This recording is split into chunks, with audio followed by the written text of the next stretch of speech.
you have a time and a place where you go to meet regularly with the Lord?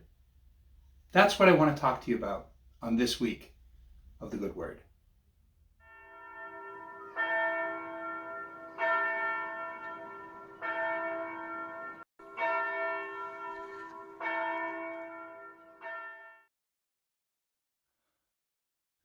So welcome to the Good Word. I'm really glad you're here. You may have noticed that I'm not doing this every week. It's a little too much for my schedule, but I'm hoping to do 2 or 3 times a month. I really enjoy doing the good words, and I hope it blesses you and encourages you. I realize perhaps some weeks more than others, but I hope it encourages you and blesses you along your journey. So today's good word is kind of a follow-up from last good word from a couple weeks ago, where I challenged you to make a resolution in the new year to renew your mind, to grow in your knowledge and your understanding of your Christian faith. That is a noble goal, and I still encourage you to make that a priority for yourself this year. But one of the things that I think is the toughest part of that is finding time and space and having a plan to do that. So that's what I want to focus on this week. Now, this little corner, which I'm stuck in right now, is actually in upstairs corner of my daughter's room. She picked the colors on the walls, not my favorite, but I'm getting used to it. Obviously, she doesn't live here anymore, but we're using this room as kind of our living room. We're just all crammed in up here while our downstairs is under renovation. This chair was in my study, but this is one of the places where I sit, especially in the morning, and I carve out time and make space to renew my mind, to focus on good Christian reading and prayer and things like that. It's so important for us to make this time. In fact, it was important to Jesus, and that's one of the things I wanted to mention to you. So this is my e-reader, and this is how typically I read during my devotional times. One of the things about carving out space like this is all the distractions. Phones are distractions. Tablets are distractions. I've said before, you have to have a real strategy and a game plan. You can do this. You just have to use your resources and keep trying until you do. I actually use an app that shuts off things that are distracting, like Amazon and eBay and Facebook and other things that would be distracting, that just says they're blocked for an hour while I sit here. And I love to use my e-reader because it's easier for my eyes to see. But the e-reader does text and reading really well, and it's not super fast when it comes to scrolling through other things like the web or messaging, though I can do it on this one. And this just helps to cut down on distractions too. So this is a great tool for me. And I'm sharing all of these things with you. You're going to be different, but I just want you to know these are some of my ideas and strategies that I use, but I'm getting ahead of myself. So the passage I want to share with you comes from early in Jesus' ministry, from the Gospel of Luke. Jesus had just gone public with his ministry. He was wildly popular. People were flocking to him in droves to hear what he had to say and to be healed from all their sicknesses and diseases. And in Luke chapter 5, verse 15 and 16, it says, news about him, Jesus, spread all the more, so crowds of people came to hear him and to be healed of their sicknesses. But Jesus often withdrew to lonely places to pray. Even Jesus needed to find a time and a place and a space where he could be alone. And he did this often. Just a chapter later, it says that he went to a mountainside and spent all night in prayer. And then he came down and chose his 12 disciples. It was so important for Jesus to find this time and space away so that he could be refreshed and renewed and spend time with his Father. So, again, I talked a lot about this in our last episode of The Good Word. Go watch that if you didn't see it. But I want to encourage you to also find that time and that space if you don't have it already. And if you do have it, to renew it or to tweak it or refresh it so it really works in your life. So what is your time and what is your place? And I thought what I would do is just share with you how things have worked for me practically. And I know everyone's going to have different patterns. We're all different. But let me just share with you this week what works for me. And maybe some of that will help you. Some of this you may know, but let me just, it's like telling you how to eat right again. You need to hear this even though you know it.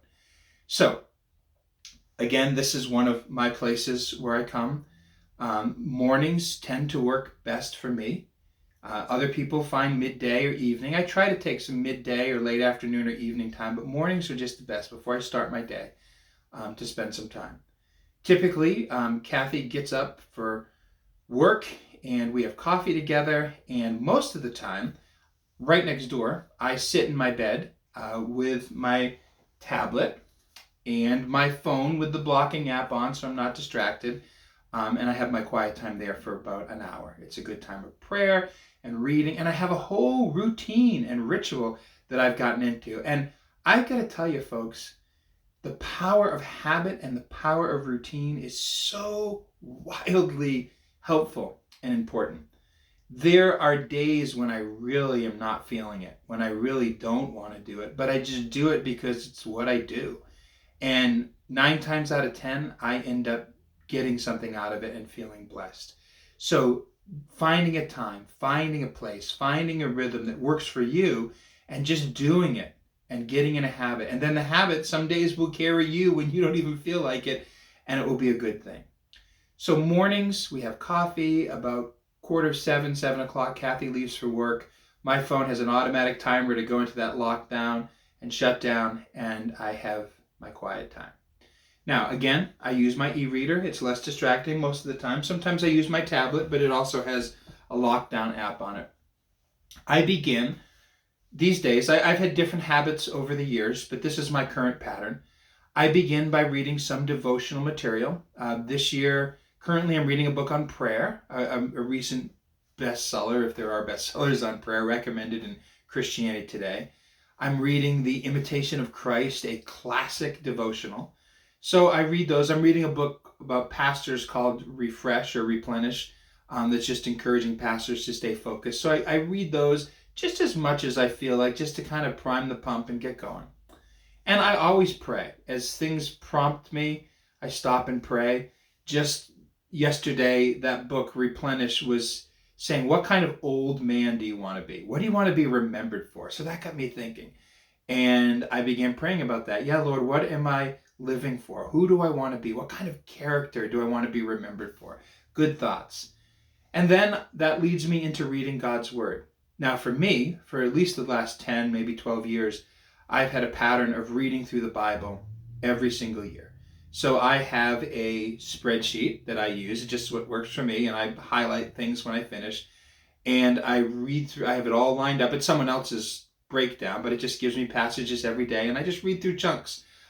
Some days I'll read all the gospel readings, another day I'll read the Psalms, another day I'll read the Old Testament, and I read through the whole Bible. So I'll do my Bible reading, and again, I always stop and I pray as I read.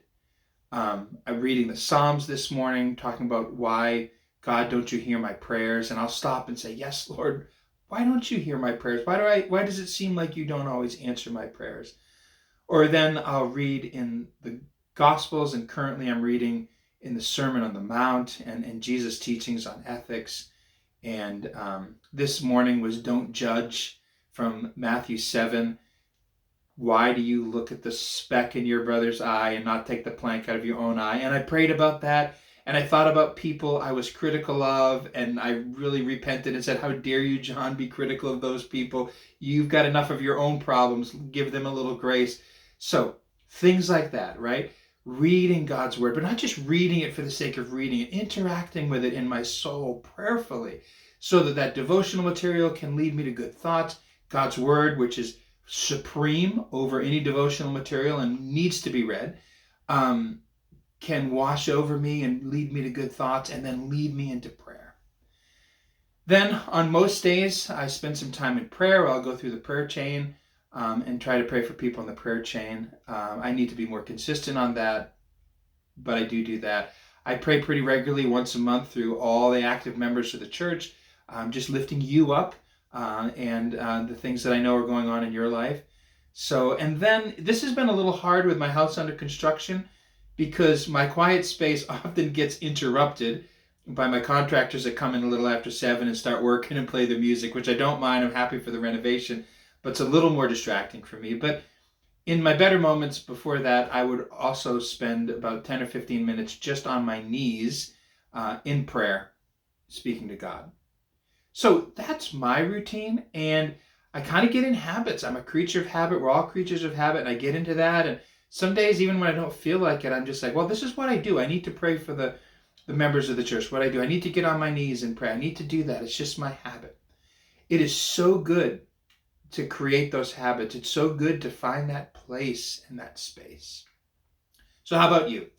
Do you have a time set apart to spend with God? If not, you really need to do that. And do you have things that you do in that time? Things that you read, devotional readings, books to read? Do you have some kind of guide? It could even be some of the devotionals have a verse. Do you look those verses up? So you meditate on God's word, think about God's word.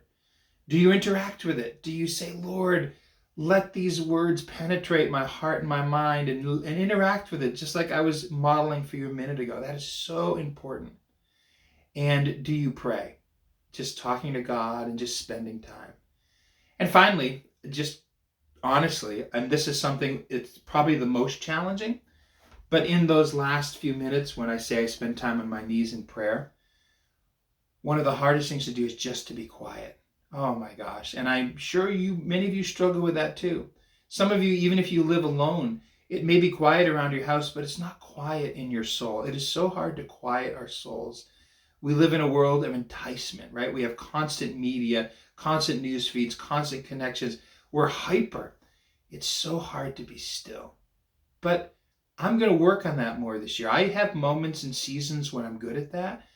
But I think, like Jesus, just withdrawing to a lonely place where we're not distracted is a good thing. And again, we need to be not just by ourselves with no other people. In some ways, people may not be our biggest distractions, but all these screens and medias and enticements can be distracting. And honestly, even without those things, just yourself can be a huge distraction, right? You have so many thoughts going through your mind, and it's just such a distraction. Oh, which reminds me to remind you of another thing that I do very regularly. I keep a list with me. I learned this a long time ago. It's a great idea.